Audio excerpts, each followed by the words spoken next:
1000 மணிக்கு கிருபை தந்தார். 3 சபையை கட்ட கிருபை தந்தார். என்ன சொல்றேன்னா, ஒருவேளை சாப்பாட்டுக்கு கஷ்டப்பட்டு இருந்த சென்னை பட்டணத்துல இன்னைக்கு கர்த்தர்களை வாழ வச்சிருக்கிறாரா, இதுக்கு பின்னாடி இயேசு உயிரோடு இருக்கிறார். இன்னைக்கு இயேசு அருமையான பாஸ்டரோட கர்த்தர் இருக்கிறார். இன்னைக்கு இந்த இடத்துல நம்ம வாழலான்னு சொன்னா இயேசு உயிரோடு இருக்கிறார். நாங்கள் அதற்கு சாட்சிகளாக இருக்கிறோம். நான் மரித்தேன், ஆனாலும் இதோ சதா காலங்களில் உயிரோடு இருக்கிறேன் என்று கர்த்தர் சொல்லி இருக்கிறார். இயேசு உயிரோடு இருக்கிறதுக்கு சாட்சியாரு, நாங்க சாட்சிங்க. அல்லேலூயா, அல்லேலூயா.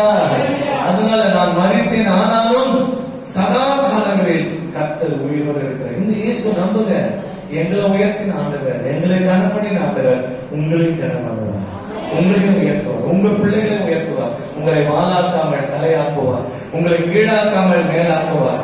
சகல ஜாதிகளை பார்க்கல கர்த்தர் உங்களை மேன்மைப்படுத்துவார். நீ இப்போது இருக்கிறதை பார்க்கலாம் 1000 மடங்கு கர்த்தர் உங்களை ஆசீர்வதிப்பார். நீ போகிலும் ஆசீர்வதிக்கப்பட்டிருப்பாய், வருகிலும் ஆசீர்வதிக்கப்பட்டிருப்பாய், வெளியிலும் பட்டணத்திலும் ஆசீர்வதிக்கப்பட்டிருப்பாய். உனக்கு விரோதமாய் உருவாக்கப்படும் எந்த ஆயுதம் வாய்க்காதே போகும். உனக்கு விரோதமான மந்திரவாதம் இல்லை, உனக்கு விரோதமான குருச்சொல்லும் இல்லை, ஒருவனும் உனக்கு முன்பாக எதிர்த்து நிற்பதில்லை. நான் உன்னை விட்டு விலகுவதும் இல்லை, உன்னை கைவிடுவதும் இல்லை. கைகளை கட்டி அப்பா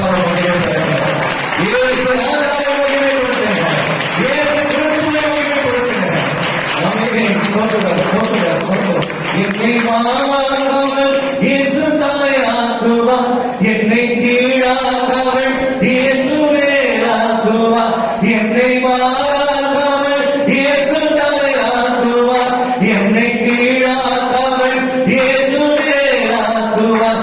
என் நம்பிக்கை இயேசுதானே, என் நம்பிக்கை இயேசுதானே, என் நம்பிக்கை இயேசுதானே, என் நம்பிக்கை இயேசுதானே. என்னை மாறாக்காமல் இயேசு தலையாக்குவார், என்னை மாறாக்காமல் இயேசு தலையாக்குவார், என்னை கீழாக்காமல் இயேசு மேலாக்குவார். என் நம்பிக்கை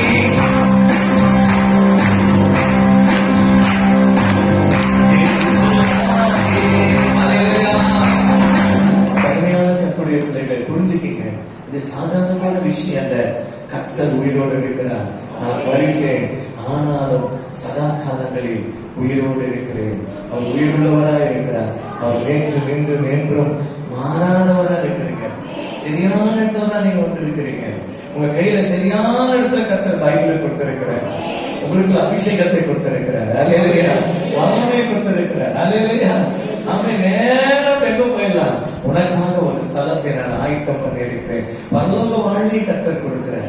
அல்லேலூயா. எத்தனை நல்ல தெய்வம் பாருங்க, எத்தனை நல்ல தகப்பன் பாருங்க. ஆமென். அதுதான் பேதுரு சொல்லுகிறார், ஆண்டவரே வாழ்த்தும் ஜீவ வசனத்தை விட்டு ஆண்டவரே நாங்கள் எங்க போவோம், எங்க போவோம், நாங்க எங்க போவோம். ஆண்டவரே நீர் எங்களுக்கு தேவை. சொல்லுங்க, கர்த்தர் நமக்கு தேவை. அல்லேலூயா. ஆமென், ஆமென். உங்க கூட பங்காளி வராம இருக்கலாம், உங்களுக்கு கூட சொந்தங்கள் வராமல் இருக்கலாம், ஆனா உங்களுக்கு கூட கர்த்தர் இருக்கிறார். அல்லேலூயா. எங்க கூட பங்காளி வரல, எங்களுக்கு கூட சொந்தம் வரல, ஆனா இயேசு இருக்கிறார். இன்னைக்கு எல்லா பங்காளி ஆச்சரியப்படுறதுல கர்த்தர் உயர்த்தி வச்சிருக்கிறார். உங்களையும் உயர்த்துவார். யாரெல்லாம் நம்புறீங்க? யாரெல்லாம் நம்புறீங்க? சுருக்கமா அந்த சாட்சி உங்களுக்கு சொன்னேன். ஏன்னா சொல்லணுமே, நாங்கள் இயேசுக்கு சாட்சிகளா இருக்கிறோம். அல்லையா, நீங்களும் இயேசுக்கு சாட்சிகளா இருக்கிறீர்கள். இன்னும் நிறைய இருக்கு, ஆனா நேரம் பத்தாது. ஒரே ஒரு வசனத்தை உங்களுக்கு சொல்லி ஒரு 4 பாயிண்ட் சுருக்கமா சொல்லி சீக்கிரமா முடிச்சிடும். 8 மாசங்க பார்க்கலாம். அல்லேலூயா. 8 மாசங்க எபிரேயருக்கு எழுதின புத்தகம் 6ஆம் அதிகாரம் 14ஆம் வசனம். எடுத்துக்கங்க, எபிரேயருக்கு எழுதின புத்தகம் 6ஆம் அதிகாரம் 14ஆம் வசனம். எடுத்துங்க, பைபிள் எடுத்துங்க. எடுத்துட்டீங்களா? எபிரேயர் புத்தகம் 6ஆம் அதிகாரம் 14. நிச்சயமாகவே நான் உன்னை ஆசீர்வதிக்கவே ஆசீர்வதித்து உன்னை பெருகவே பெருக பண்ணுவேன் என்றார். 26ஆம் ஆண்டு கால் எடுத்து வைத்திருக்கிற அருமையான இந்த ஊழியமும் இந்த ஊழியக்காரர் ஆமென் பாஸ்டர் அரண்யபிலேசர் துறவியார் சபைக்கு கற்றுக் கொடுக்கிற ஒரு வாக்கு தத்துவம். நிச்சயமாகவே நான் உன்னை ஆசீர்வதிக்கவே ஆசீர்வதித்து பெருகவே பெருக பண்ணுவேன். இன்னைக்கு உங்களுக்கு அந்த வாக்குத்தத்தம் சொல்லுங்க. ஆசீர்வதிக்கவே ஆசீர்வதித்து பெருகவே பெருக. 26ஆம் ஆண்டு நீங்க கால் வச்சிருக்கீங்க, சபை பெருக போகிறது. அல்லேலூயா. ஆத்துமாக்கள் பெருக போறாங்க. அல்லேலூயா. ஆமென். ஸ்தோத்திரம். அல்லேலூயா. மயிலாப்பூர்ல இருந்து மாதவரத்துக்கு அங்க 48 ஒரு பஸ் இருக்குது. அதுல எங்க வீட்டுல இருக்கிற எல்லாரையும் கூப்பிட்டு பஸ் குறைஞ்சி 20 பேர் கூப்பிட்டு போகணும் சர்ச்சைக்கு. ஆனா நீங்களும் நானும் சபைக்கு வரும்போது எப்படி வரும்? கைவீசமா கைவீசு. ஆமென். அல்லேலூயா. இன்னைக்கு அப்படி வரும். அப்படி இல்ல, யாராவது ஒருவரை கைப்பிடித்து நீங்கள் கூப்பிட்டு உட்கார்ந்து பாருங்க, கர்த்தர் அவரோடு கூட இடைப்படுவார். ஒரு ஊழியக்காரர் 1/2 மணி நேரம் பேசினார்னா 10 நிமிஷம் ஆனவங்களோட பேசிட்டார். அல்லேலூயா. இந்த மலையோடு தேவன் இந்த இடத்துல நின்று உங்களோடு பேசுகிற ஒரு இடம். ஆண்டவர் இங்க சொல்லுகிறார், நிச்சயமாகவே நான் உன்னை ஆசீர்வதிக்கவே ஆசீர்வதித்து உன்னை பெருகவே பெருக பண்ணுவேன். உங்களை ஆண்டவர் தேவன் நிறுத்த மாட்டார். உங்க வாழ்க்கை தரத்தை ஆண்டவர் உயர்த்த போகிறார். இந்த சபையை கர்த்தர் உயர்த்த போகிறார். தேவன் இப்படி நிறுத்த மாட்டார். நீங்க அப்படி நின்றுடுவீங்க, நிற்க முடியாது. உங்கள் தேவன் உங்கள் வாழ்க்கையில் ஏதாவது ஒன்று செய்வார். அற்புதம் என்று சொன்னால் என்னது? அற்புதம் என்னங்க? நினைத்து பார்க்காத நேரத்துல, நினைத்து பார்க்காத ஒரு வேலையில ஒன்று நடப்பதுதான் அற்புதம். அல்லேலூயா. அல்லேலூயா. அப்ப தேவன் எப்போ வேணாலும் ஆசீர்வதிச்சிருவார். யோசேப்பு சிறைச்சாலையில இருக்கிறாரு. அவர் நினைச்சு பார்த்தாரா, இனி சிறைச்சாலை என்பது ஒரு கைதி போட்டுகிற ஆணை, அதுக்கான வேலை, அதுக்கான தங்கும் இடம், அவ்வளவுதான், இதான் லைஃப் அப்படின்னு நினைச்சிருப்பார் யோசேப்பு. ஆனா அடுத்த நிமிஷமே ராஜாவின் அரண்மனையிலிருந்து கட்டளை வருகிறது. அவர் குளிப்பாட்டப்படுகிறார், நல்ல வஸ்திரங்கள் உடுத்தப்படுகிறார், ராஜ அரண்மனைக்கு அழைத்து செல்லப்படுகிறார். அங்கே சொப்பனத்துக்கான அர்த்தத்தை சொல்லுகிறார். உடனே ராஜா அவருடைய கைகளில் என்ன செய்யறாரு? ஒரு மோதிரத்தை போட்டுட்டு சொல்றாரு, என் மனைவியை தவிர எல்லாமே நீ எனக்கு அடுத்த ஆளாக பார்த்துட்டு ஒரே விஷயத்துல எல்லாரும் பார்த்து. நீங்க நினைக்கிறீங்களா இதுதான் உங்க வாழ்க்கையில? இல்ல, கர்த்தர் மேல மேல ஒரு ஸ்டெப் உங்களை கொண்டு போக விரும்புகிறார். அல்லேலூயா. நிச்சயமாகவே நான் உன்னை ஆசீர்வதிக்கவே ஆசீர்வதித்து உன்னை பெருகவே பெருக பண்ணுவேன். அல்லேலூயா. நிச்சயமா செய்வார். அப்போ எங்க அம்மா பால் பாக்கெட்லாம் எடுத்துட்டு, அண்ணக்கூடிய பால் பாக்கெட்லாம் எடுத்து வச்சுட்டு அதுக்கப்புறம் ஒரு வீட்டுக்கு போய் வீட்டு வேலை செய்வாங்க. ஒரு வீட்டு வேலை செஞ்சுட்டு எங்களுக்கு 8 மணிக்கு ஸ்கூல். அப்புறம் சத்துணவு கிடையாது. அந்த ஐயர் வீட்டுல இருந்து ஒரு திகும்பாசில சாப்பாடு எடுத்துன்னு வருவாங்க. ஓடியாருவாங்க. எங்க அம்மா ஓடி வருவாங்க. அந்த மனையில இருந்து நாங்க இந்த மனையில இருந்து ஓடி போய் அந்த திகும்பாசி வாழ்ந்து அப்படி கொட்டினா அந்த சாதம் அந்த அளவுக்கு நல்லா இருக்காது. ஆனா அதுல நானும் என் தம்பி ஒரு கோடு போட்டு நீ பாதி நான் பாதி சொல்லி அதை நாங்க சாப்பிடுவோம். ஆனா ஒரு நாள் கர்த்தர் அப்படியே வச்சுல எங்க தம்பியை கர்த்தர் ஆசீர்வதிச்சார். அவர் வெளிநாட்டுக்கு போயிட்டாரு. எங்க அம்மாவை கூட்டு போனோம்னு அவர் ரொம்ப பிரியம். அதனால அவரை அப்ப என்ன பண்றேன், எங்க அம்மா பாஸ்போர்ட் எல்லாம் எடுத்து நாங்க ஏர்போர்ட்ல இருந்து கூட்டிட்டு அங்கிருந்து எங்க அம்மா கண்ணாடி கிளாஸ் வழியா பார்த்து கையில தாட்டெல்லாம் பண்ணி அப்புறம் நாங்க அவரை அனுப்பிச்சு வைப்போம். எப்படிங்க, ஒரு வீட்டு வேலைக்காரியை ஏரோப்ளேன்ல வச்சு அழகு பார்த்தவர் கர்த்தர். அல்லேலூயா. கர்த்தருக்கு ஸ்தோத்திரம். நீங்க நினைக்கிறீங்களா, ஐயோ இந்த கிராமத்துல இதுதான் வாழ்க்கை, இந்த ஆடுதான் என் வாழ்க்கை, இந்த ஆடுதான் என் வாழ்க்கை? இல்ல பிரியமானவர்களே, கர்த்தர் உன் சந்ததியை தேசங்களை ஆவியின் தருவேன் சொன்னார். உன் பிள்ளைகள் தேசத்தை சுதந்திரத்தில். எது வேணா நடக்கும், எது வேணா நடக்கும், எப்படி வேணா நடக்கும். ஆனா நீங்களும் நானும் கர்த்தரை உறுதியாய் பற்றி கொள்ளணும். ஏசாயா 26:3 சொல்லுது, உம்மை உறுதியாய் பற்றி கொண்ட மனதை உடையவர் உண்மையே நம்பி இருக்கிறபடினாலே பூரண சமாதானத்துடனே அவரை காத்துக் கொள்வீர். அவர்தான் உங்க நம்பிக்கை இயேசுவாக இருக்கட்டும். எல்லாரும் நேசிங்க. நம்பிக்கை வரும்போது இயேசு மேலதான் இருக்கிறோம். உன் நம்பிக்கை இயேசுவாக இருக்கட்டும். ஆமென். ஹல்லேலூயா. இப்ப ஆண்டவர் சொல்ற, நிச்சயமாகவே நான் உன்னை ஆசீர்வதிக்கவே ஆசீர்வதித்து உன்னை பெருகவே பெருக பண்ணுவேன். சரிங்க. இந்த ஆசீர்வாதத்தை பெற்றுக் கொள்வதற்கு ஒரு 4 படித்தேன். நாங்க இன்னைக்கு நானும் பாஸ்டர் இவ்வளவு தூரம் டிராவல் பண்ணியிருக்கிறோம். நானே போலுக்கு வந்து 28 வருஷம் ஆகும். இவ்வளவு டிராவல் பண்ணியிருக்கிறேன்னா உடனே ஆண்டவர் ஆசீர்வதிக்க மாட்டார். இந்த மொட்டை மாடி போறதுக்கு உடனே அப்படி மேல போயிட முடியாது. லிப்ட் வேணா போலாம். ஆனா படிட்டு இருக்கு. ஒரு 17 படி இருக்கும், 16 படி, 15 படி இருக்கும். நம்ம என்ன பண்ணுவோம், ஞானஸ்தானம் எடுத்துக்கோமா, சபைக்கு வந்துட்டோமா, அபிஷேகம் பெற்றுக்கோமா, திருந்துட்டுமா, உடனே ஆசீர்வாதம். அப்படி பண்ண மாட்டேன். ஸ்டெப் ஸ்டெப் ஸ்டெப் ஸ்டெப், ஒவ்வொரு ஸ்டெப்பா தான் கொண்டு போறாங்க. ஏன்னா ஒவ்வொரு படிகளிலும் கர்த்தர் உங்களுக்கு அனுபவங்களை கற்றுக் கொடுப்பார், இந்த சுற்றி இருக்கிற சூழ்நிலைகளை கற்றுக் கொடுப்பார். அப்ப ஆபிரகாமை ஆண்டவர் சொல்றார், நிச்சயமாக நான் ஆசீர்வதிப்பேன், உன்னை பெருக பண்ணுவேன்னு சொல்றார். ஆனா உடனே ஆண்டவர் ஆபிரகாமை ஆசீர்வதிக்கிறார். 75வது வயதுல அவர் வந்து புறப்படுறார், 100வது வயதுல தான் அவர் ஆசீர்வதிக்கிறார். அப்ப எத்தனை வருஷம் அவர் டிராவல் பண்ணாரு? 25 வருஷம். 25 வருஷம் அவர் ஒவ்வொரு பகுதியா கொண்டு வர. இன்னைக்கு பாஸ்டர் எத்தனை வருஷம் முடிச்சிருக்கிறாரு? 25. எதை பழகிறாரு? 26. இந்த 26ல சொல்ற, நிச்சயமாகவே நான் உன்னை ஆசீர்வதிக்கவே ஆசீர்வதித்து பெருகவே நிச்சயமா நடக்குங்க. இந்த பைபிள் வானமும் பூமி ஒழிந்து போனால் இது நிச்சயமா ஒழிந்து போக நீங்களும் நம்புங்க. ஆண்டவர் நிச்சயமா உங்களை ஆசீர்வதிக்கிறார். இது அந்த ஆசீர்வாதத்தை பெற்றுக் கொள்வதற்கு 4 படிதான். சீக்கிரம் எடுத்துக்கலாமா? வேகமா புரிச்சுக்கிறோம். அப்படி 8 வாசிங்க பார்க்கலாம். ஆண்டவர் வந்து ஆபிரகாமை பார்த்து அவர் சொல்லுகிற வசனம் ஆதியாகமம் 12ஆம் அதிகாரத்துல அவர் சொல்றார் பாருங்க. ஆமென், ஸ்தோத்திரம்.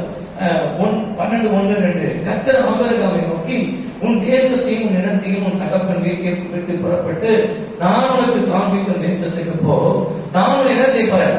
பெரிய ஜாதியாக்கி உன்னை ஆசீர்வதித்து உன் பெயரை பெருமைப்படுத்துவேன், நீ ஆசீர்வாதமாய் இருப்பாய்.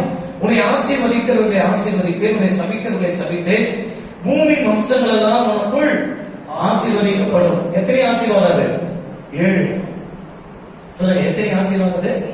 7. ஆபிரகாமுக்கு கர்த்தர் 7 ஆசீர்வாதத்தை கொடுக்கிறார். அல்லேலூயா. 7 ஆசீர்வாதம். வாரத்தில் எத்தனை நாள்? 7 நாள். 7 என்பது எதை குறிக்கிறது? பரிபூர்ணத்தை குறிக்கிறது. 7 பிளஸிங் கொடுக்கிறார் ஆபிரகாம். இப்ப ஆபிரகாம் சொன்ன உடனே ஒரே சந்தோஷம் ஆபிரகாமுக்கு. இப்ப தகப்பன் வீட்டை விடுறாரு, தேசத்தை விடுறாரு, இனத்தை விடுறாரு, என்ன பண்றாருங்க? கிளம்புறாரு. ஏன்னா எதை வச்சு அவர் கிளம்புறாரு? இந்த 7 ஆசீர்வாதத்தை ஆண்டவர் கொடுப்பாரு அப்படி சொல்லி ஆண்டவர் என்ன சொல்றாரு? 8 வாசிங்க. இந்த ஆதியாகமம் புத்தகத்துல 17ஆம் அதிகாரத்துல அந்த ஆண்டவர் வந்து சொல்றாரு, உன்னை ஆசீர்வதிக்கணும்னா, உன்னை நிச்சயமா உன்னை ஆசீர்வதித்து பெருக பண்ணணும்னா நீ ஃபர்ஸ்ட் ஒரு படி என்ன செய்யணும்? 8 வாசியம் பார்க்கல, 2ஆம் வசனம் 17:2. நான் உனக்கும் எனக்கும் நடுவாக என் உடன்படிக்கையை ஏற்படுத்தி உன்னை மிகவும் திரளாய் பெருக பண்ணுவேன். நான் உனக்கும் எனக்கும், சொல்லுங்க, உனக்கும் எனக்கும் நடுவாக என் உடன்படிக்கையை ஏற்படுத்துவேன். ஃபர்ஸ்ட் ஆண்டவர் நிச்சயமா உங்களை ஆசீர்வதித்து உங்களை பெருக பண்ணணுமா, உங்களை உயர்த்தணுமா, உங்களை தலைமையிலிருந்து நடக்க பண்ணணுமா, உங்க வாழ்க்கையில எல்லா நிலையும் நீங்க ஆசீர்வதிக்கப்படணுமா, ஃபர்ஸ்ட் உங்களுக்கும் ஆண்டவருக்கும் என்ன செய்யணும் சொல்லுங்க? ஒரு உடன்படிக்கை. ஒரு உடன்படிக்கை பண்ணணும். உடன்படிக்கை ஒப்பந்தம். அல்லேலூயா. உங்களுக்கு ஆண்டவருக்கு நடுவுல ஒரு ஒப்பந்தம் பண்ணணும். அல்லேலூயா. ஒப்பந்தம் பண்ணலன்னா இயேசு உங்களை என்ன செய்ய முடியாது? ஆசீர்வதிக்க முடியாது. அந்த ஒப்பந்தம் என்னது? ஞானஸ்நானம். ஆமென். ஞானஸ்நானம் என்னதுங்க? உடன்படிக்கை. கல்யாணத்துக்கு முன்னாடி ஒரு நிச்சயதார்த்த விழா நடக்குது. இயேசு கிறிஸ்து மத்திய ஆலயத்துல வரப்போகிறார். ஆமென். அப்ப நமக்கு அவருக்கு என்ன நடக்கும்? கல்யாணம் நடக்கும். இப்ப நம்ம நடக்கிறது ஒரு நிச்சயதார்த்தம். அந்த நிச்சயதார்த்தம் தான் இந்த ஞானஸ்தானம். பயப்படக்கூடாது. ஞானஸ்தானம்னா பயந்துவாங்க சில பேர். ஞானஸ்தானம் என்பது உடன்படிக்கை. என்ன உடன்படிக்கை? அவர் என் பாவங்களை சுமந்தார், அவர் என் வியாதிகளை சுமந்தார், அவர் என் தரித்திரத்தை சுமந்தார், அவர் என் நோயை சுமந்தார், நான் அவருடைய ஆசீர்வாதத்தை சுமக்கிறேன். அவ்வளவுதான். எந்தெல்லாம் அவர் சுமந்துட்டாரு அவங்களெல்லாம் நான் சுமக்கிறேன். ஒரு கணவன் மனைவிக்குள்ள ஒரு உடன்படிக்கை. என்னது? கணவனுக்குரியதெல்லாம் மனைவிக்குரியதாய் மாறுகிறது, மனைவிக்குரியதெல்லாம் கணவனுக்குரியதாக மாறுது. இது எப்பொழுது நடக்குது? திருமணத்துக்கு.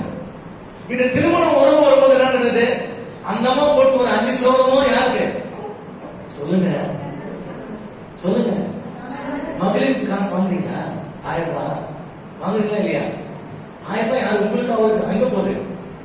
நீங்க தான் வாங்குறீங்க. ஆனா வீட்டுக்கு வந்து யாருக்கு கொடுத்துறீங்க? சொல்லுங்க. கொடுத்துறீங்களா? வாங்கிறாரா? வாங்கிறாரா? கொடுத்துறீங்களா? கர்த்தருக்கு ஸ்தோத்திரம். அப்ப மனைவிக்குரியதெல்லாம் யாருக்கு சேருது? கணவனுக்கு. கணவனுக்குரியதெல்லாம் யாருக்கு சேருது? மனைவிக்கு. அல்லேலூயா. அதுதான் உடன்படிக்கை. திருமணம் என்கிற அந்த உடன்படிக்கை. அப்ப ஞானஸ்தானம் என்கிற உடன்படிக்கை ரொம்ப ரொம்ப முக்கியம். ஞானஸ்தானம் எடுக்காம தேவனிடத்துல இருந்து நீங்க ஆசீர்வாதத்தை பெற்றுக்கொள்ள முடியாது. இப்போ உதாரணத்துக்கு நீங்களும் உங்க பையனும் ரோட்ல போயிட்டே இருக்கிறீங்க. போயிட்டே இருக்கும்போது ஒரு பையன் எதிர்க்க வந்து என்ன பண்றான், ஐயா பசிக்குதுன்றான். உடனே என்ன பண்ணுவீங்க? ஐயோ அந்த பையன் பசிக்குதே சொல்லிட்டு ஒரு 2 இட்லி ஒரு வடை என்ன பண்ணீங்க, வாங்கி கொடுத்துருவீங்களா? அப்பா ஒரு பையன் வாங்கி கொடுத்துருவோம். அதே அப்ப பையன் சொல்றான், அப்பா எனக்கு பசிக்குதுன்றான். அவனுக்கு 2 இட்லி வடை வாங்கி கொடுப்பீங்களா? பூரியும் பொங்கல் வாங்கி கொடுப்பீங்களா? சொல்லுங்க. எக்ஸ்ட்ரா வாங்கி கொடுப்போம். அல்லேலூயா. இன்னைக்கு நிறைய பேர் என்ன பண்றாங்கன்னா, தேவனிடத்திலிருந்து அற்புதங்களை பெற்றுக் கொள்வதற்கு உள்ளே வராங்களே தவிர உடன்படிக்கை பண்ணுவதில்லை. அல்லேலூயா. அப்ப தேவன் ஏதோ நீ உள்ள வந்துட்டேன்னு சொல்லி சின்ன சின்ன சின்ன அற்புதங்களை செஞ்சு உன்னை மகிழ பண்ணுவார் தவிர தேவன் அந்த தகப்பனுடைய அந்த சுதந்திரம் உனக்கு கிடைக்கல. அப்ப இன்னைக்கு ரொம்ப ரொம்ப முக்கியமானது ஞானஸ்தானம், உடன்படிக்கை. அதான் சொல்றாங்க, நான் உனக்கும் எனக்கும் நடுவாக என் உடன்படிக்கையை ஏற்படுத்துவேன். நல்ல ஞானஸ்தானம் எடுக்காம அப்படின்னு இருந்து நான் தயவு செய்து சொல்றேன், எங்க தேவனோடு கூட உடன்படிக்கை பண்ணுங்க. அதுக்காக நீ எல்லாத்தையும் கைட்டினோம். நாங்கெல்லாம் சர்ச் ஆஃப் கார்ட்ல ஞானஸ்தானம் கொடுக்கும் போதெல்லாம் என்ன பண்ணோம், ஞானஸ்தானம் எல்லாத்தையும் கைட்டிட்டு அப்பதான் ஞானஸ்தானம். அப்படிலாம் கிடையாது. நீ எல்லாம் போடுது. அல்லேலூயா. ஆனா முதல்ல உடன்படிக்கை பண்ணப்பட. முதல்ல நீ மனம் திரும்பி பாவ மன்னிப்புக்கென்று ஞானஸ்தானம் எடுத்துக்கொள். இயேசு கிறிஸ்துவின் 30வது வயதுல யோர்தான்ல இறங்கி அவர் மூழ்கி என்ன பண்ணாரு, ஞானஸ்தானம் எடுத்துட்டாரு. அப்ப ஞானஸ்தானம் என்பது ரொம்ப ரொம்ப முக்கியம். அழைக்கப்பட்ட அபிஷேகம் பண்ணப்பட்ட ஒரு தேவ மனிதன் இடத்துல நீ ஞானஸ்தானம் எடுக்கணும். அதுதான் உடன்படிக்கை. அப்பதான் ஆண்டவர் நிச்சயமாகவே நான் உன்னை ஆசீர்வதித்து உன்னை பெருகிறேன். ஆமே. பலராமனாகிய நான் இன்னைக்கு ஹென்றி என்று வேத ஞானஸ்தானம் எடுத்துக்கணும். அல்லேலூயா. கர்த்தருக்கு ஸ்தோத்திரம். ஞானஸ்தானம் எடுத்த பிறகுதான் என் வாழ்க்கையில மாற்றமே வந்தது.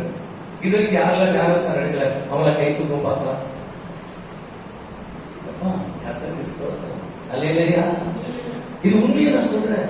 அன்பு சகோதர சகோதரிகளே, இது உண்மை. ஓலூர்ல ஏஎல்சி சர்ச்சில் நீங்க அப்படியே பிரசங்கம் பண்ணி இருக்கிற குழுல அவங்களுக்கு ரகசியமாக நிறைய பேருக்கு நான் ஞானஸ்தானம் கொடுத்தேன். அல்லேலூயா. ஏன் அப்படிங்கிற ஞானஸ்தானம் என்பது ரொம்ப ரொம்ப முக்கியம். நீங்க ஞானஸ்தானம் எடுக்காம இயேசு கிறிஸ்து கிட்ட நீங்க வந்தீங்கன்னா ஏதோ நீங்க உள்ள வந்ததுனாலையும் பாஸ்டரை ஆசீர்வதித்ததுனாலையும் உங்களுக்கு கொஞ்சம் சில என்ன கிடைக்கும், ஆசீர்வாதம் கிடைக்கும். ஆனா அப்பாவின் சுதந்திரம் உங்களுக்கு, சொத்து உங்களுக்கு கிடைக்காது. அல்லேலூயா. இன்னைக்கு மனம் திரும்புங்க. நிச்சயமாகவே நான் உன்னை ஆசீர்வதித்து உன்னை பெருக பண்ணுங்க. அல்லேலூயா. ஞானஸ்தானம் எப்ப எடுக்கணும் சொல்லுங்க. 18 வயசு ஆனவங்க தான் ஞானஸ்தானம் எடுக்கணும். அல்லேலூயா. எப்போ ஓட்டு போறீங்க? 18 வயசானவங்க தான் ஓட்டு. அப்ப ஒரே வீட்டுல 5 பேர் இருக்கும். ஆனா 5 பேர் ஒரே கட்சிக்கு போட மாட்டாங்க. அவங்க மன விருப்பத்தின்படி போடுவோம். ஞானஸ்தானம் என்பது தேவனோடு கூட உடன்படிக்கை பண்ணுவது. 18 வயசு ஆயிடுச்சா, உன் பாவத்தெல்லாம் சின்ன வயசுல இது வரைக்கும் நீ செய்த எல்லா பாவத்தையும் கர்த்தருடைய சமூகத்தில் வழங்கால் படித்து அழுது நீ சோமனு ஆண்டவர்களுக்கு அப்படியே அந்த பாவத்தை எல்லாம் கழுவுவார். இயேசு கிறிஸ்து ரத்தம் சகல பாவத்திலிருந்து நம்மை விடுதலையாக்குறது. 1 சொல்லுகிறது, இயேசு கிறிஸ்து ரத்தம் சகல பாவத்தை நீக்கி நம்மை சுத்திகரிப்பதற்கு அவருடைய ரத்தம் உண்மையும் நீதி உள்ளதாக இருக்கிறது. தயவு செய்து ஞானஸ்தானம் எடுத்துருங்க. ஜலத்தினாலும் ஆவியாலும் பிறவாவிட்டால் பரலோகத்துக்கே போக முடியாதுங்க. சிஸ்டர் பிரதர், பரலோகத்துக்கு போனா வரும். எந்த நிமிஷத்துல வரணும்? ஞானஸ்தானத்தை தள்ளி போடாதீங்க. தேவ ஆலோசனையை தள்ளி போடுகிறவர்களுக்கு அதிக கேடு உண்டாகும் என்று சொல்லுகிற பைபிள் சொல்லுகிறது. ஞானஸ்தானம் உடனே இந்த செய்தி கர்த்தரோடு பேசுகிறார். இந்த சபைக்குள்ள இருக்கிறவங்க எப்படி எனக்கு தெரியாது, என்னை அழைத்த ஆண்டவருக்கு தெரியும். நான் உட்கார்ந்து வரேன், என்ன செய்தி கொடுக்கிறது? ஆண்டவர் உடன்படிக்கை பற்றி செய்தி கொடுக்கிறார். இன்றைய மனம் திறந்து, இன்றைய ரட்சனை தான், நாளை என்று தள்ளி போடாது. நாளை தள்ளி போடவே கூடாது. நீ பரலோகம் போகணும். பரலோகம் என்பது ரொம்ப ரொம்ப முக்கியம். பரலோக ராஜ்யம் மனமண்டம் பண்ணப்படுகிறது. இன்றைக்கு உன்னை ஒப்புக்கொடு. அன்பு சகோதர சகோதரிகளே, ஞானஸ்தானம் கண்டிப்பா எடுங்க. முழுங்கி எடுங்க. பாவத்தை அறிக்கை செய்துடுங்க. அல்லேலூயா. அப்போ உன் பெயர் பரலோகத்தில் எழுதப்படும். சீஷர்கள் வந்தாங்க, ஆண்டவரே உன் பேர் சொன்னா பிசாசெல்லாம் ஓடுது. ரொம்ப சந்தோஷம். உன் பேர் இயேசுதான் சொன்ன தெரியுமா, பிசாசு மின்னலை போல வானத்திலிருந்து விடுகிறதை நான் பார்க்கிறேன், ஆனால் உங்கள் பெயர் ஜீவ புஸ்தகத்தில் எழுதப்பட்டதற்காக சந்தோஷப்படுங்கள் என்று கர்த்தர் சொல்றார். இன்னைக்கு ஞானஸ்நானம் எடுத்தீங்கன்னா உன் பெயர் பரலோகத்தில் கர்த்தர் எழுதுவார். அல்லேலூயா. என் பேர் பலராமன், ஞானஸ்நானம் ஹென்றி, நேர கெஜெட்ல போயிட்டு ஆர்வி ஹென்றின்னு சொல்லி என் பேரை மாத்திட்டாரு. அல்லேலூயா. ஏன்னா என் பேர் பரலோகத்தில் என்ன எழுதிருக்கிறது, என்று எழுதிருக்கும். அல்லேலூயா. ஞானஸ்நானம் எடுத்துக்கிறேன், தயவுசெய்து சொல்றேன், அன்பாய் சொல்றேன், இன்றைக்கு கர்த்தர் உங்கள் வாழ்க்கையை ஆசீர்வதிக்க போகிறார், உன் குடும்பத்தை ஆசீர்வதிக்க போகிறார், உன் பிள்ளைகளை ஆசீர்வதிக்க போகிறார், உன் சந்ததியை ஆசீர்வதிக்க போகிறார். ஆனால் நீங்கள் மனம் திரும்பி பாவ மன்னிப்புக்கென்று பிதா குமாரன் பரிசுத்தாவி நாமத்தில் ஆமென் கர்த்தருக்கென்று நீங்கள் மூழ்கி ஞானஸ்நானம் எடுத்துக்கொள்ளும். தள்ளிப்படாதீங்க. ஞானஸ்நானம் முதல் படி உடன்படிக்கை. சொல்லுங்க, முதல் படி என்னங்க? கர்த்தருடைய ஆசீர்வதிக்கிறாங்க.